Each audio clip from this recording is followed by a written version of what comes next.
আজ আমাকে 500 টাকা দিয়ে বর বললো, এই নাও আজ তোমার 500 টাকার চ্যালেঞ্জ, যাও তুমি ইচ্ছে মতো শপিং করো। ইচ্ছে মতো শপিং করো কথাটা শুনে মনটা খুশিতে ভরে গেল, কিন্তু তাই বলে 500 টাকা দিয়ে ইচ্ছে মতো শপিং?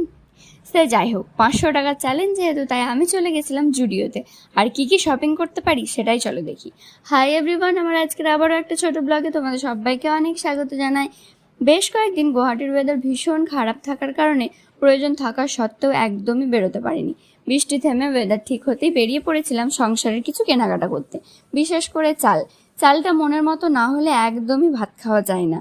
আরও সংসারে কিছু প্রয়োজনীয় কেনাকাটা ছিল, সেই গল্পটা না হয় অন্য একটা ব্লগে বলি। আজকে চলো দেখি 500 টাকায় কি কি কেনা যায়।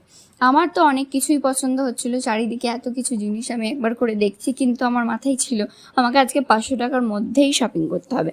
তাই আমি হিসেব করে শপিং করতে স্টার্ট করলাম। আর এখানে নেল পলিশের কালার এবং কোয়ালিটি ভীষণ ভালো। আমার তো ভীষণ ভালো লাগে, কিন্তু আমার ইচ্ছা থাকা সত্ত্বেও আমি নিতে পারলাম না। তার কারণ হচ্ছে কালকেই আমি 24টা নেল পলিশ একসঙ্গে কিনেছি, সেই জন্য আমি এটা বাদ দিলাম। আমি এখান থেকে যেগুলো কিনেছি সেটা হলো একটা টি শার্ট নিয়েছি, এখানে একটা আইলাইনার নিয়েছি যেটা 99-এ, ভীষণ ভালো কোয়ালিটি, ভীষণই সুন্দর। আর নিয়েছি এখানে দুটো টিস্যু। এগুলো কেনার পরেও কিন্তু আমার কাছে বেঁচে গেছিলো 40 টাকা। সেটা নিয়ে আমি কি করলাম সেটা পরের একটা ব্লগে বলবো। আজকে তাহলে আসি, দেখা হবে নেক্সট ভিডিওতে। টাটা।